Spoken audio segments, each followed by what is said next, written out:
इत्तेफाक से यहाँ 3-5 करके हमारी सरकार नहीं आई। अगर मेरी सरकार आई होती तो आज नरेंद्र मोदी को समझ में आ जाता कि तेजस्वी क्या है, राहुल गांधी क्या है, उनको ये समझ में आ जाता है। आज पूरी तरह से चक्का जाम,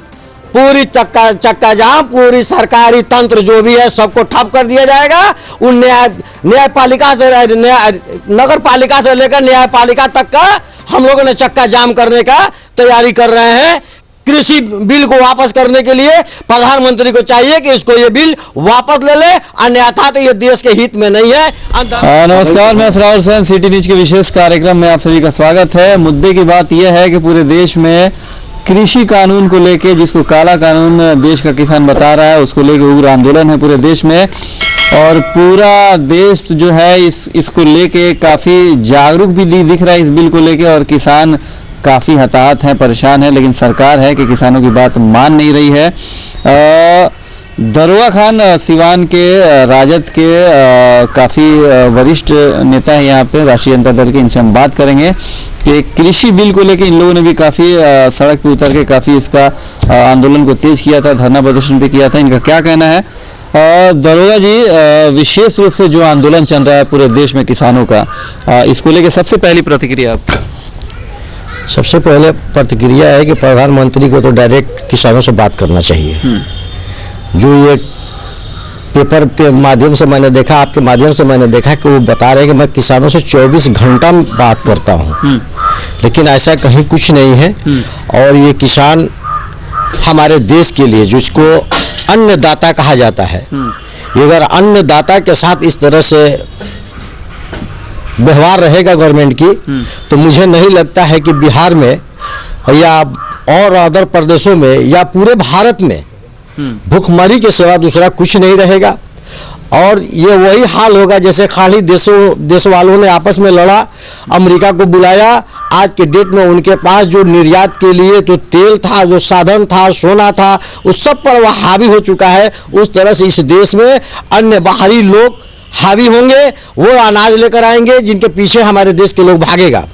इससे मैं काफ़ी हताहत हूँ इससे किसानों को लेकर, किसान के आंदोलनों को लेकर, कृषि को लेकर, कि कृषि के साथ जो बिहार में भेदभाव है वो अन्य जगह न करें और उस कानून को वो वापस ले जो काला कानून है, और हमारे किसानों के लिए अच्छा से अच्छा व्यवस्था करे। जो आज के ठंडी में हमारी माँ बहनें वहाँ बैठी हुई हैं और वो रो रही है, गिलगिला रही है, कोई सुनने वाला नहीं है, कोई लंगड़ा है, कोई अपाहिज है, कोई नौकरी छोड़कर आ रहा है। ये किसान वो समझ रहा है ना, जो नौकरी छोड़कर आया, डीजीपी छोड़ा जो नौकरी, वो समझ रहा है कि हमारा देश किसान प्रधान देश है। अगर किसान नहीं रहेंगे, यहाँ खेती नहीं होगा, तो समझिए कि इस देश का दशा क्या होगा।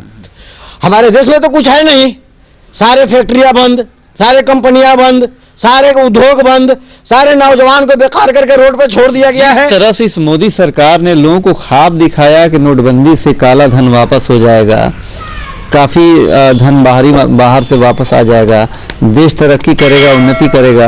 वो नोटबंदी पूरी तरह से फेलियर रहा। जीडीपी की बात की जाए तो जीडीपी शून्य में चला गया, जीएसटी से भी देश बर्बाद हो गया, टैक्स के मामले में देश पिछड़ गया। आपको लगता है कि जो भी योजनाएं उल्टे सीधे करके सरकार लाती है वो अंबानी और अडानी को कहीं ना कहीं लाभ पहुंचाने का काम करती है और गरीबों को मारने का काम करती है? ये लाभ किसी को नहीं पहुंचा रही है।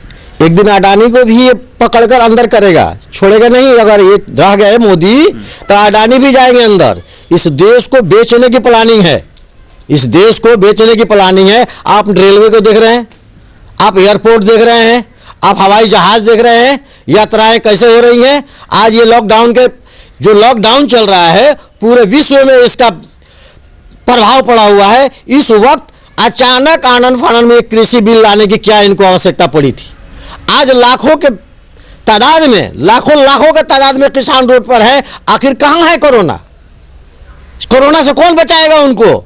ये क्या नीति है? ये प्रधानमंत्री बैठे बैठे एक ऐसी ऐसा काम लाते हैं जिससे देशवासियों को कहीं से ना कहीं से घिसेट कर रोड पे खड़ा करना है। इनका यही मंशा है कि सारा देश बेकार हो जाए और वो एक दूसरे को मारने में, कत्लेआम करने में, लूटपाट में लगी रहे। जब मेरी सरकार आए तो मैं एक जात पात का नारा डाल दूं या किसी ऐसा चीज का नारा डाल दूं कि जिससे लोग मुझे वोट दे दे, मैं गद्दी पर बैठा रहूं। इस देश के जनता से उन्हें कोई वास्ता नहीं है। आपके राष्ट्रीय जनता दल के जो भी यहाँ के प्रदेश स्तर के नेता हैं, तेजस्वी यादव की बात कर ले, उन्होंने भी काफ़ी प्रदर्शन किया और हाल ये हुआ कि एनडीए सरकार ने उनके ऊपर प्राथमिकी भी दर्ज करा दी। तो आपको लगता है कि आप जैसे नेता, जो भी वरिष्ठ नेता हैं, ये लोग, आप लोग इस तरह के प्राथमिकी से डर जाएंगे और आंदोलन करना छोड़ देंगे कृषि बिल के खिलाफ? देखिए, तेजस्वी जी पे जो इन्होंने आंदोलन को लेकर FIR दर्ज कराया है, ये तो इनके लिए गले की हड्डी बनने वाली है। हम पूरे RJD के लोग पूरे बिहार लेवल पर, देश लेवल पर हम बैठक कर रहे हैं, इसका मंथन कर रहे हैं और ऐसा आंदोलन होगा कि इनकी सांस लेना बंद हो जाएगा और बिहार से ही ये कायल में आएंगे जिनका नाम है नरेंद्र मोदी। नरेंद्र मोदी समझ नहीं पा रहे हैं। मैंने आपके माध्यम से, मीडिया के माध्यम से हमेशा मैंने ये कहा है कि सिवान की धरती ऐसी धरती है इस देश के लिए जो राजेंद्र बाबू की धरती है, मौलाना मजहर की धरती है, जो एकता की प्रतीक है। बहर अली खान का धरती है ये। मैं बहर अली खान का पुत्र हूं, स्वतंत्रता सेनानी रहे मेरे दादा। ऐसा नहीं है, यहां से एक ऐसी आंधी निकलने वाली है, ऐसा शोकोफा निकलने वाला है देश के लिए, कुछ देश एकदम हीरे की कहानी बनेगी और इस सिवान के लोग ही इसको आगे बढ़ाएंगे और सिवान में बहुत जबरदस्त आंदोलन के लिए तैयारी हम लोग लग रहे हैं। और बिहारी चौधरी के साथ जिस बिल को लेके किसान ही खुश नहीं है, अन्नदाता ही खुश नहीं है, ऐसे बिल को लाने से क्या फायदा? ये तो मैंने बताया ना कि ये तो प्रधानमंत्री को देश को बर्बाद करने की तरीका है। उनको उस बिल से क्या लेना देना, उनको तो समझ में नहीं आती है बिल होता क्या है। वो तो बिल ये समझ रहे हैं कि चूहे का बिल है या किसी बिल्ली का बिल है या मगरमच्छ का बिल है। उनको बिल क्या समझ, उनको बिल ही नहीं समझ में आता है कि बिल कैसे पारित होता है। फाइल आता है, बस पास करा दिया जाता है। वो फाइल के बारे में यही जानते हैं वो कि जैसे उन्होंने चाय बेच रहा था ना, तो एक बिस्किट कागज में से फाड़ कर बिस्किट लगाकर दे देते होंगे। वो समझ रहे कि कागज है, ये तो जाएगा कहीं, फाड़ कर रख दिया जाएगा। अभी आपने देखा था इलेक्शन में कि जब ये होड़ मचा कि सरकार बदलने जा रही है, तेजस्वी जी आने जा रहे हैं, तो आपने देखा सिवान में भी आग लगा, कई ऑफिसों में, कई कार्यालयों में, बिहार के हर कार्यालयों में आग लगाया गया। क्यों? मोदी जैसा वो लिखा हुआ चीज है, वो समझ रहे हैं कि इस कागज के टुकड़े पे कुछ नहीं है, उसको जला दो, नहीं तो ये सरकार आएगी तो खोजेगी। इत्तेफाक से यहाँ 3-5 करके हमारी सरकार नहीं आई। अगर मेरी सरकार आई होती तो आज नरेंद्र मोदी को समझ में आ जाता कि तेजस्वी क्या है, राहुल गांधी क्या है, उनको ये समझ में आ जाता है। आज के डेट में राहुल गांधी को और तेजस्वी को उन्होंने क्या कहा था। अब तो आप लोग किसानों के साथ साथ विशेष रूप से अब आर पार की लड़ाई के मूड में है। अगर सरकार नहीं वार्ता करती है और नहीं झुकती है तो अगला कदम क्या होगा आप लोगों का? अगला कदम होगा पूरी तरह से चक्का जाम, पूरी सरकारी तंत्र जो भी है सबको ठप कर दिया जाएगा। उन न्यायपालिका से, नगर पालिका से लेकर न्यायपालिका तक का हम लोगों ने चक्का जाम करने का तैयारी कर रहे हैं। ये माने अनोखी तैयारी है बिहार से। इन कृषि बिल को वापस करने के लिए प्रधानमंत्री को चाहिए कि इसको ये बिल वापस ले ले, अन्यथा तो ये देश के हित में नहीं है। बातचीत का वैसे भी अभी रास्ता खुला हुआ है, समय है सरकार के पास भी, आप लोगों के पास भी। मांग क्या करेंगे? आपको लगता है कि वाकई वार्ता से ये बात सुलझ सकती है? वाकई वार्ता से तो बड़ी मसले हल होते हैं, ये तो बहुत बड़ा मसला है और ये वार्ता से ही हल होगा। उन्हें चाहिए प्रधानमंत्री जी को कि किसानों को बैठाए, किसानों के जो नेता है उनको बैठाए, उस तरह के जो उनके पास सांसद हैं, जो मंत्री हैं, मिनिस्टर हैं या अदर विपक्ष के लोग हैं, इन सब में से बुलाकर बैठाकर इस पर बात करे, मंथन करे और इस बिल को वापस ले। यही आखिरी हमारी दौड़ रहेगी कि हर हाल में वापस होगा।